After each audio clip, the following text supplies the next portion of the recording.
భారతదేశంలో హిందువులని రెండుగా డివైడ్ చేసే ప్రయత్నం కాంగ్రెస్ ఇంతకుముందు చాలాసార్లు చేసింది.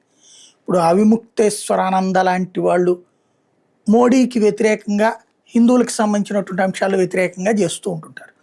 అది ఎప్పటి నుంచినో ఒకప్పుడు ఓ తాంత్రిక స్వామిని పెట్టుకుని పివి నరసింహారావు చేసిన చంద్రస్వామిని అట్లాంటి చాలా కథలు నడుస్తూ ఉంటాయి.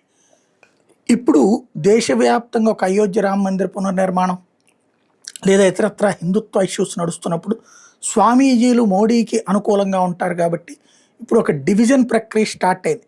ది ప్రింట్ లాంటి వాళ్ళు హైలైట్ చేస్తున్నారంటే సంథింగ్ ఏదో జరుగుతుందన్నమాట.